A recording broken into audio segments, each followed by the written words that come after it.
The National Center for Missing and Exploited Children is holding its Hope Awards dinner, and one of the people being honored is Jaycee Dugard, who was kidnapped at age 11 and held captive for 18 years. She has released a statement today cautioning the public to give these three women in Cleveland time and space. And she also said, quote, "The human spirit is resilient and the case reaffirms that people should never give up hope." Colleen Nick, a mother whose daughter has been missing for 18 years, lives by those words. And what I believe is that someday I will look her in the eye and I will be able to say to her, I always knew that you were coming home. Colleen Nick's daughter, Morgan, was 6 years old when an unidentified man kidnapped her from an Arkansas Little League field. It was June of 1995. Morgan, now missing for 18 years, would look like this today. Even when people say to us, shouldn't you give up? Wouldn't you feel better if you gave up? You know, my answer is, this is my daughter. And until someone can prove to me that she's not out there and that she's not coming home, I will fight for her every day. The story of three young women in Cleveland being rescued after 10 years is giving hope for other missing person cases. All the parents had hope, you know, for their children. And we certainly here at the National Center for Missing and Exploited Children always have that hope as well. She says often it's a bystander who helps solve a missing person case. In Cleveland, Charles Ramsey heard screaming at a home in his neighborhood. He saw a woman trying to get out and helped her break open the door. I think Charles Ramsey is a national hero. He is everything that we ask people to do. If you see something that doesn't look right, get involved. Someone who noticed something strange led to the investigation of Philip Garrido and his wife Nancy, who abducted Jaycee Dugard when she was 11 and held her captive in their backyard for 18 years. And there have been several other children abducted and found weeks, even years later. Sean Hornbeck, Ben Owenby, Elizabeth Smart, Jaycee Dugard, and now the girls from Ohio. What I think this really shows us as a nation is that it's a myth that every child who is abducted is murdered. That does happen, but there are children who are held against their will, who cannot rescue themselves. It's our job to rescue them, and they're longing to be recovered and come home. In 2003, 67-year-old John T. Jamalski was arrested in New York and charged with kidnapping a 16-year-old girl. As the investigation intensified, shocking details emerged of even more kidnappings. Jamalski had grabbed 5 women at different times, holding them captive in his upstate New York dungeon near Syracuse and forcing them to endure repeated sexual assaults. Before assaulting them, Jamalski starved them as well, allowing them to eat the barest amount just to keep them alive. These conditions in which they lived were dirty and disgusting. The homemade dungeon beneath Jamalski's house was equipped with chains for holding his captives down so he could force them into relations whenever he wanted. His youngest victim was only 14, and a captive's imprisonment could run anywhere from a few months to 3 years. He videotaped what he did, increasing their humiliation. Jamalski was apparently one of those quiet guys who fled into a world of fantasy as he grew up.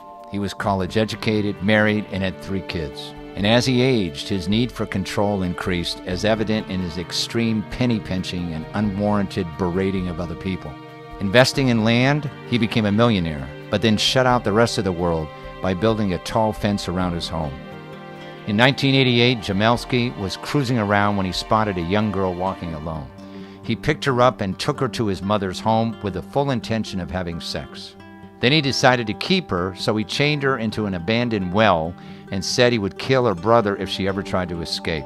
Because he wasn't asking for ransom, unbelievably, he did not consider what he had done to be illegal, much less kidnapping. He kept this frightened girl chained up as a sex slave for 2 years, forcing her to keep a written record of every sexual encounter. Like the pathetic character in The Collector, Jamalski tried to create the illusion that they were in a relationship. Eventually, he built an underground bunker. While he ensured there would be no escape, he failed to include anything for the victim's comfort except a pipe for fresh air. When he finally decided to let her go, he took her to Nevada and then sent her home by plane to Syracuse. While she was reunited with her family, she told them nothing of what had happened to her. Jamalski continued with 4 more young women, but 3 of them, once free, did tell their families or the police. Still, it was difficult to find them because they didn't know where they had been taken. All they could report was their abductor had been an older white male with a birthmark on his forehead. The fifth girl, only 16, proved to be Jamelski's undoing. He picked her up in 2002 and subjected her to the same treatment as the others, but the girl had a plan to escape by befriending him. And as a result, she gained more privileges, including going with him on outings and using a real bathroom. But when she was in public, she did manage to phone her sister to let her know she had been kidnapped. Soon the police picked them up and arrested Jamelski. When detectives entered the musky dungeon to look around, they found the smell repugnant. But certain items indicated to them that they had finally apprehended the man who had kidnapped at least 2 other girls. Jamelski insisted he had done these girls a favor by keeping them captive. It had been for their benefit. However, the statements his victims made in court about how scarred they still were from their ordeal contradicted him. He received a sentence of 18 years to life. Today, the Insider exclusive investigative Justice in America TV series goes behind the headlines in Missing Kids, America's #1 priority, to examine how Charles Bonner, founding member of the law offices of Bonner and Bonner, got justice for John Jamelski's victims' crimes against humanity. Charles Bonner has earned the highest respect from citizens and lawyers alike as one of the best trial lawyers in Oakland, in California, in New York, and across the country. He's also the nationally acclaimed best-selling author of The Bracelet, a book that has been described as the story that will end child sex slavery in the world. Charles has litigated thousands of cases, mainly dealing with child protection and safety issues. He has seen many innocent and hardworking people become victims of predators like John Jamelski and Jeffrey Dahmer. He understands that these crimes are some of the most serious, enduring, and divisive human rights violations in the United States. The problem is not just in Syracuse, but nationwide. And because of that, he is driven to fight for people who have been harmed by the willful or negligent actions of others. He learned a long time ago that we all need to keep a constant vigilance in finding missing children, identifying child victims of sexual exploitation, and prevent these crimes from happening. And he knows that when you get into a tight place and everything goes against you, till it seems as though you cannot hang on for 1 minute longer, you can never give up then, for that is just the place and the time that the tide will turn. This is the Insider Exclusive, live from Syracuse, New York.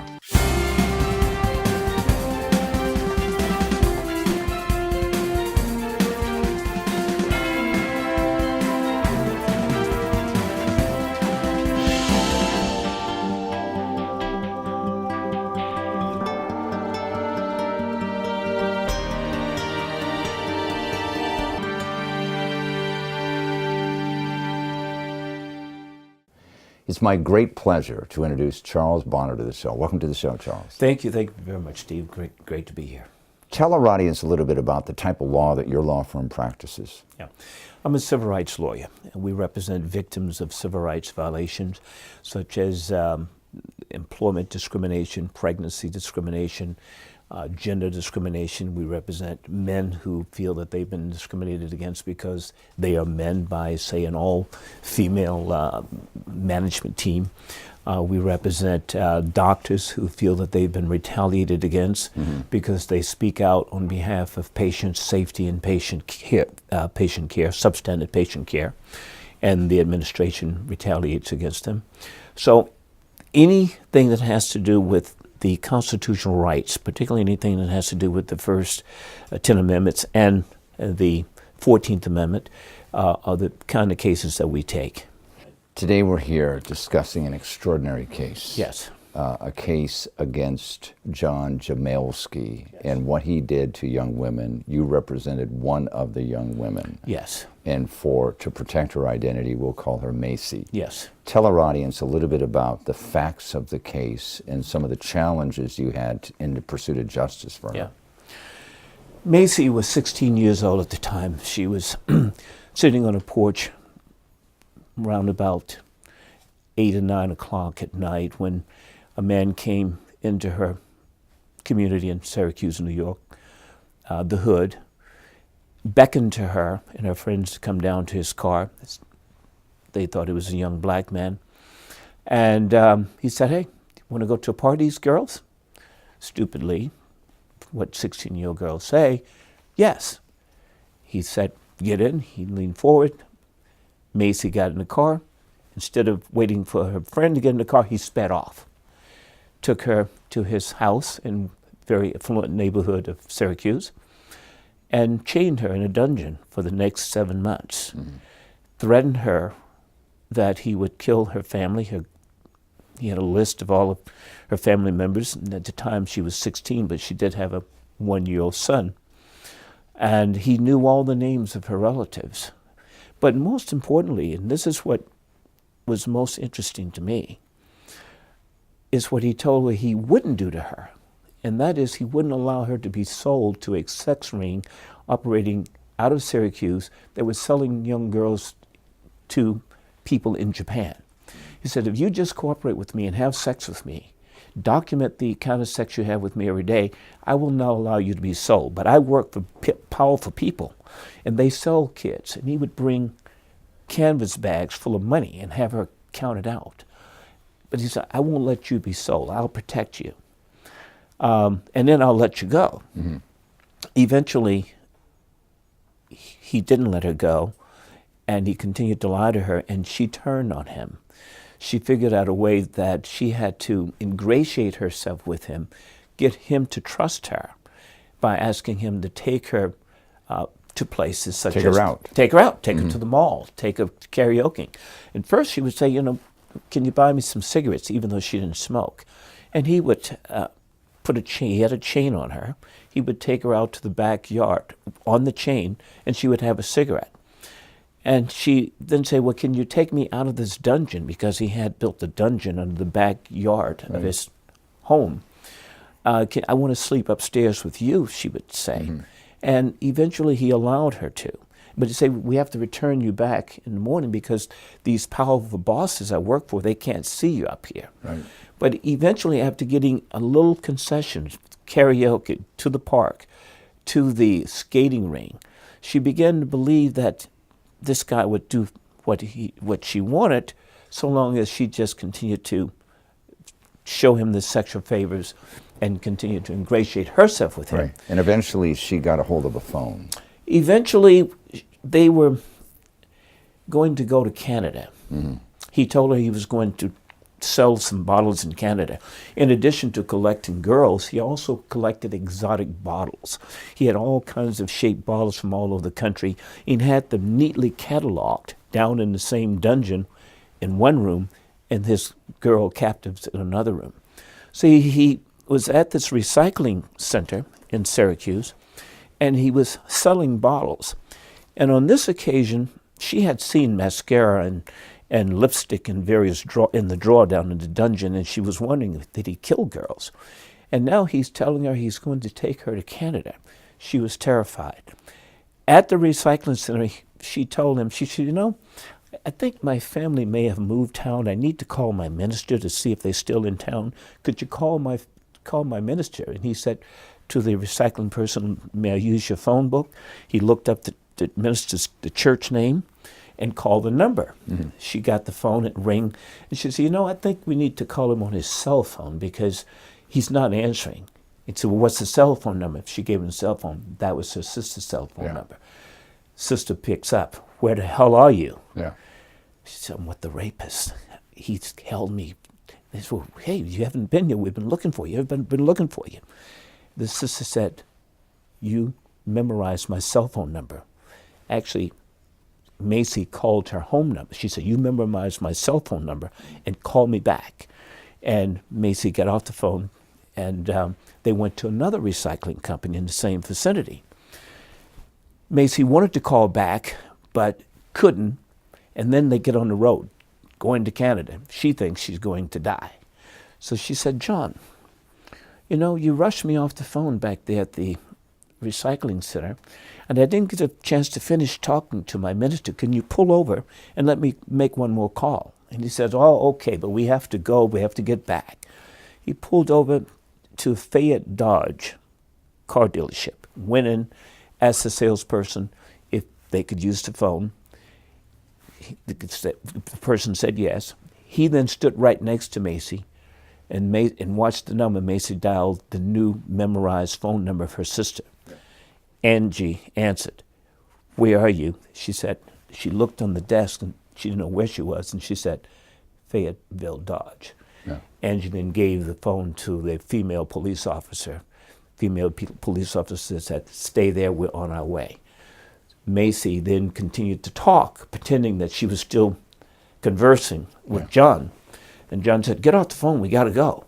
Then John noticed through the display window the cops swirling red and blue lights, sirens. And he said, "Who did you call? Come on, we gotta go." And tried to rush out of the car dealership. Said, "Get in the car." She stalled, and the cops recognized what was happening and made the arrest. Now, Jamelski was eventually convicted. He's in prison right now. He is in prison now. He was sentenced 18 to 36 years or something. 18 to 30 years for the 5 victims. Yeah. Because what was unique about this case also was that of all the other girls who've been victimized, and at the time I was not even aware that this was a major world problem, Macy is the only one who engineered her own escape. Yeah. The other girls were let go. She brought to light that Jamelski had been kidnapping girls for 20 years, and none of them had escaped. He had kidnapped the first girl, held her in a little shallow well that was so shallow she couldn't stand up. She was a 13-year-old Native American girl. He held her there for a year. Then he built this dungeon, 2 big 12 by 12 rooms. Right. We're showing pictures of this. Yes. And then held her for the next 2 years. Macy brought to light that he had kidnapped 4 of the girls, in addition to getting him arrested. So he's in jail doing 18 to life for each of the 4 girls, is to run concurrently.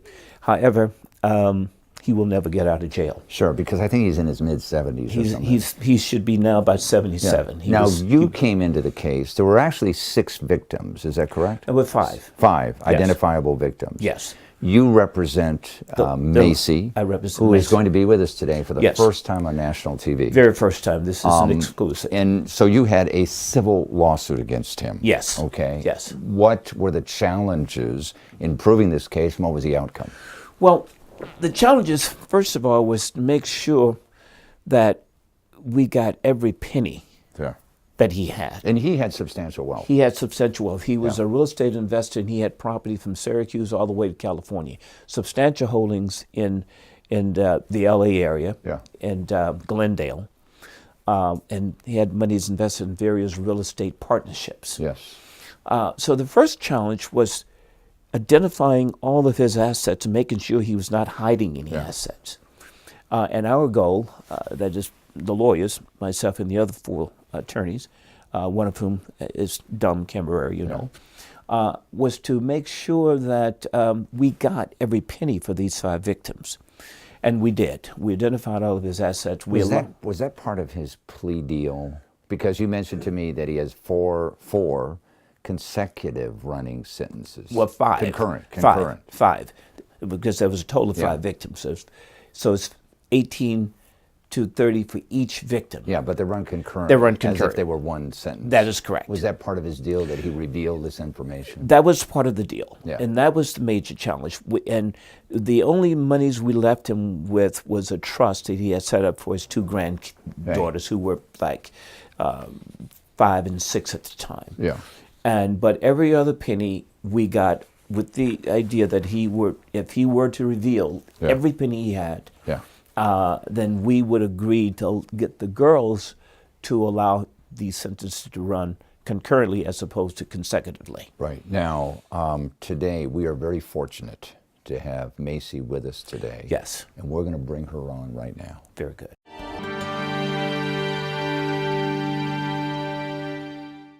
It is my great privilege to introduce Macy to the show. Welcome to the show, Macy. Thank you. Boy, when I read your story, I was just truly amazed. You're a really courageous young lady. Tell our audience a little bit about what it was like initially when John Jamelski kidnapped you and you realized that you were really in a big problem.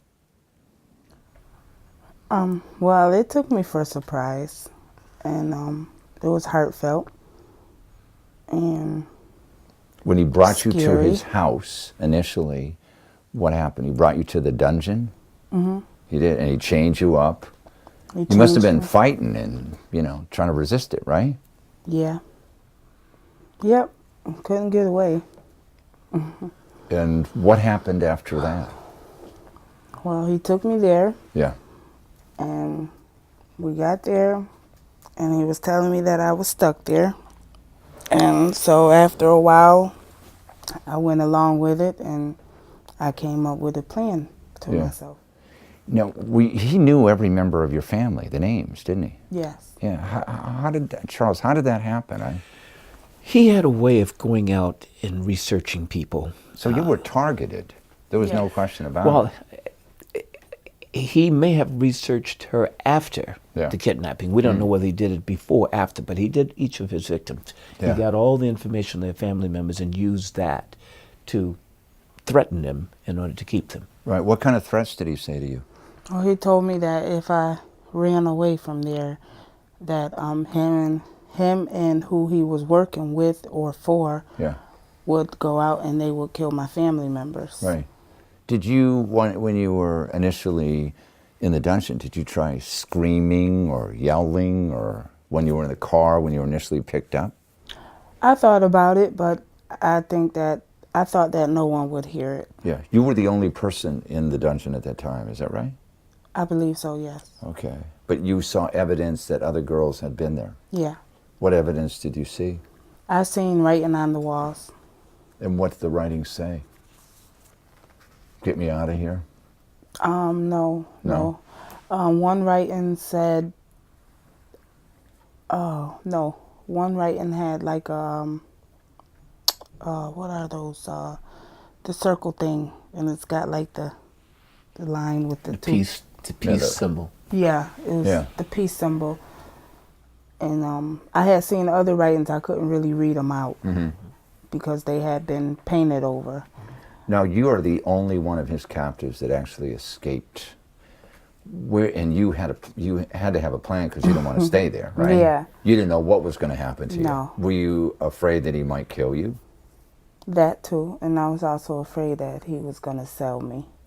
He told you he was saving you by not having you sold to somebody else, correct? Correct. What were his exact words?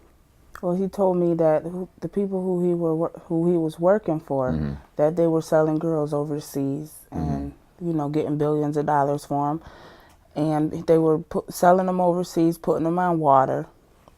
Putting so them they're- on water. Yeah, they send them to a house. Yeah. That's probably in the middle of the water, Oh, okay. and he said that I will never make my way back across the water to get to, come back to Syracuse. Yeah.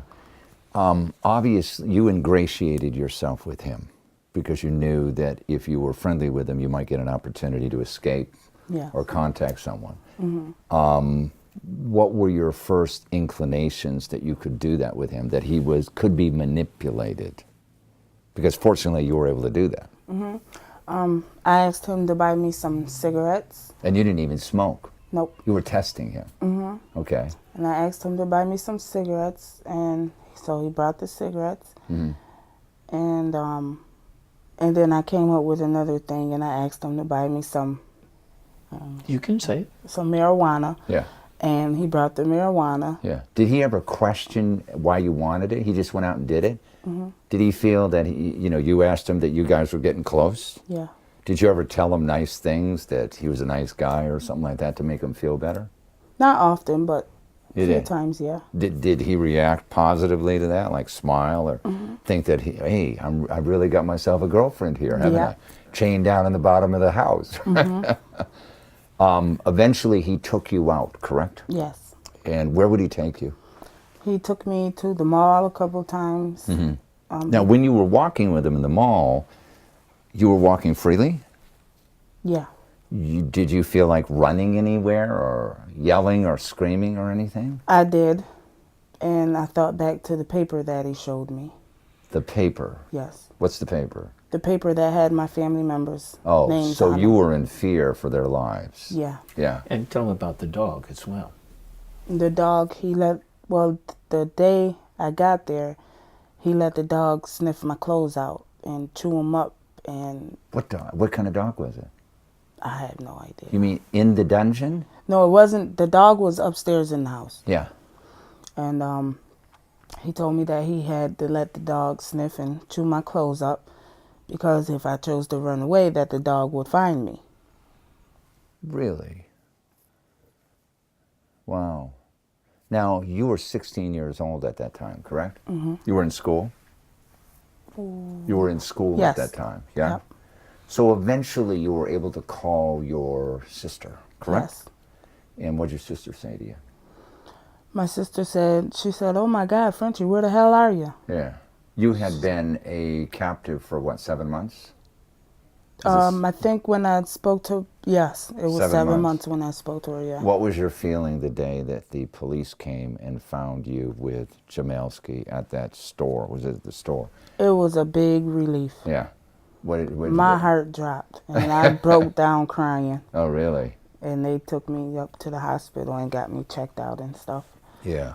And reunited with your family? Yes. Okay. You eventually had to go to court, right? Testify against him? I did. Yeah? Yes. What was the experience seeing him once again? Were you angry? Very angry? I didn't see him Okay. when I went. I didn't see him. Good. Because how long was the criminal trial after? Well, it all lasted, the whole process lasted a few months, but the actual hearing was a morning. Yeah. And we kept the victims away. Yeah. We've seen recently there were 3 young ladies that were held captive in Cleveland. You probably saw that on the news for 10 years. We've seen other cases, Elizabeth Smart, J.C. Dugard. What do you have to say to young girls out there what they shouldn't do so they don't get in these kinds of circumstances? And if they do, what do you recommend that they do? Well, I would tell all the young girls to be careful who you talk to. Yeah. You know, strangers, as any parent would obviously tell their child. Mm-hmm. And, you know, just be careful. Stay in school.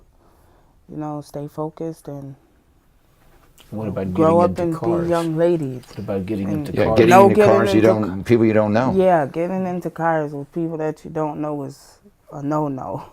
Now, you remember here, this person had his face painted black. Mm-hmm. He was a white guy, obviously, but she thought she was. You can tell her what about that experience.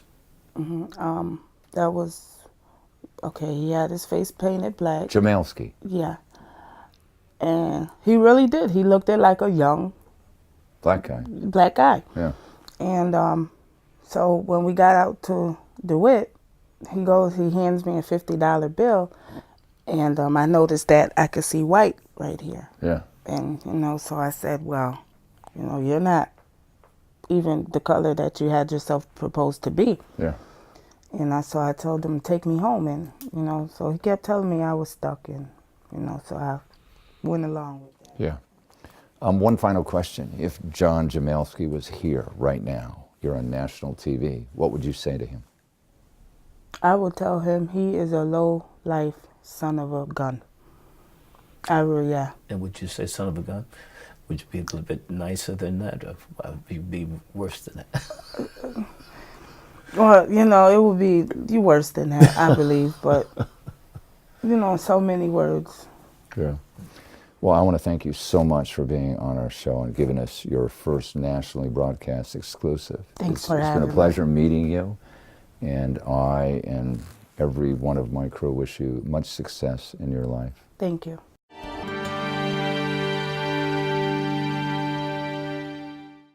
It is my great pleasure to introduce Ishmael and Angela Wilson to the show. Welcome to the show.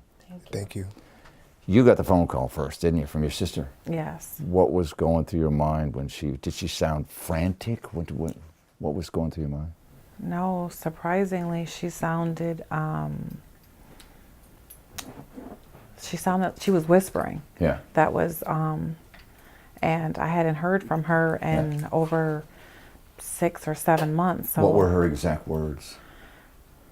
she was like, hi, sister, and kind of speaking to me like normal. And I'm like, Hey, Where have you been? where you been? What'd she say? We've been looking all over for you. This happened, this happened, this happened. Where you Yeah. been? I just started going crazy pretty much. And then she started, you know, talking softly in a whisper, and she said, I can't really, oh, I'm sorry, I was whispering. Yeah. But she said, you know, that she couldn't really talk that long and that much, but she wanted me to know that she had been kidnapped and that she had been with a rapist all that time that we were looking for her.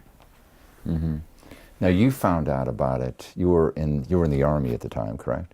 Correct. I was actually doing some business down in Augusta, Georgia. Right. And what were your immediate thoughts? One You haven't located your sister yet, but you know she's alive, Yeah. right? Yes. What were your immediate thoughts? My thoughts were, what happened that she wasn't able to call us or anything like that. Yeah. I was just kind of surprised after Angie called me Yeah. and told me exactly what happened. My immediate thoughts were, we have to get somebody to help us. Yeah. Now, between the first phone call, because I understand that she called you on your home phone first, right? Yes. You told her to memorize your cell phone. Yes. How long was between each call, roughly? I would say about a half an hour. Okay. And how long after that did the cops find her? I would say about after she called my cell phone. Yeah. Probably 5 minutes. Wow. That was really quick. Quick. So when she's rescued, Yes. when you start finding out about this pervert, you know, Yes. Jamelski, what's going through your minds? Just for me personally, just sadness, Yeah.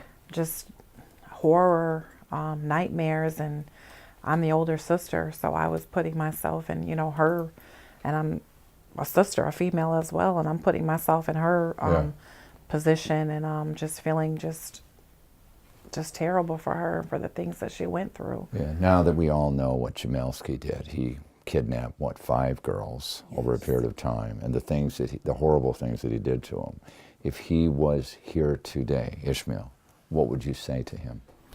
I would tell him that you have to have humanity, and you have to be a person of goodwill. Why would you want to hurt anybody? You know, it's not worth it. And if he was here now, he'd probably be handcuffed. So I would say, see, now you're handcuffed. You know, Yeah. so just stay away from doing things like that, hurting people, hurting young girls and women. It's just not worth it, and it doesn't make any sense. What about yourself, Angie? I wouldn't be as Nice. nice and as mild-mannered as my Come on, you're on national TV. Say it like it is. What would you say? What would you say? Come on. I would just say I hope he burned in hell.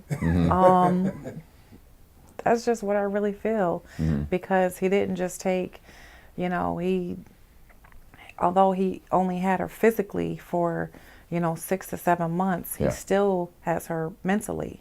And for that, I hope he burns, you know, in hell. And he also took her from her son. It's been 10 years now since Yes. this happened. Have you noticed that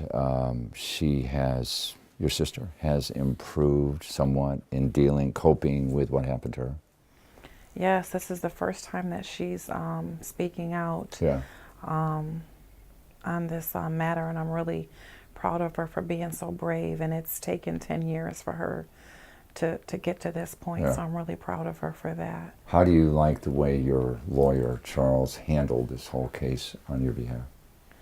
Well, Ishmael advocated strongly for Charles, and I had some reservations initially just because he was out of California Right. and we're out of New York, and I really just wanted to make sure that someone was going to be hands-on and accessible, because that's what the situation called for, and he assured us that he would be accessible. He gave us several phone numbers, several email addresses, and if you can't get me here, then get me here. And then he flew out from California to show at actions speak louder than words, you know, to show that he was there for us. And 10 years later, we even call him Uncle now, not just our family attorney. And we've even got a chance to fly out to California a couple of times and visit. So we do consider him as a part of our family now. Well, I want to thank both of you for coming forward on our show. You give other people inspiration when they go through difficult times. And thank you very much for your time. Thank you for having us.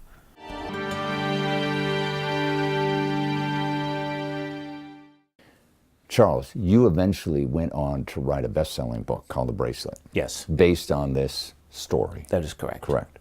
And one of the reasons that you wrote this book is because you wanted everyone to be aware that child abduction, rings, and sexual slavery is a major problem Absolutely. all over the world, but we can do something about it here in America. Absolutely. What do you recommend folks to be on guard to make sure that other predators like John Jamelski don't continue to do these kinds of evil things?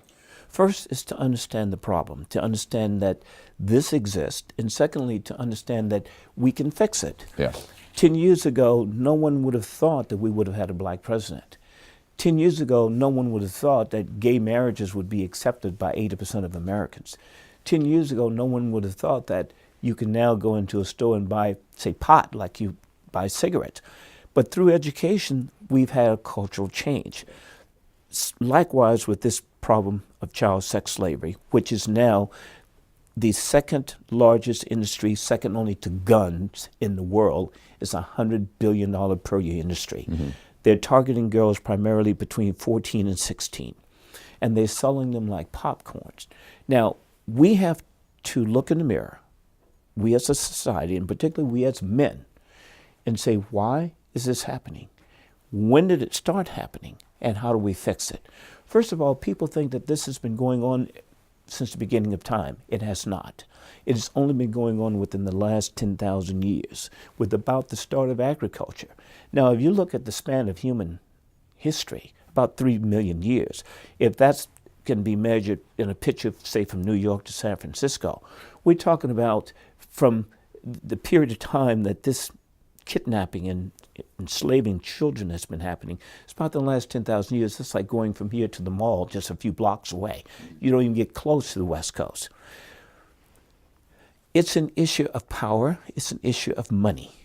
So we have to now educate the children to resist, to be aware of who could be a predator.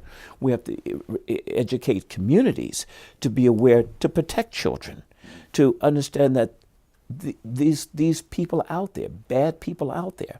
And thirdly, we got to make the laws such that these people are put away forever. Well, and we get not only at the national level, but we need to be focusing on the UN and making an international law to protect kids around the globe. yeah. Well, thanks to you, thanks to your best-selling book, The Bracelet, these things are now happening. Yes, well, thank you. We're aware of them. Yes. America's aware of them, and they are America's #1 priority, protecting children. Yes. And I want to thank you very much for being on our show. I want to thank you very much for having me on your show, because it's this kind of an educational project that is going to liberate children. You are an abolitionist. Thank you. Thank you. Thanks for joining us. You can get more information about our guest and the issues at InsiderExclusive.com.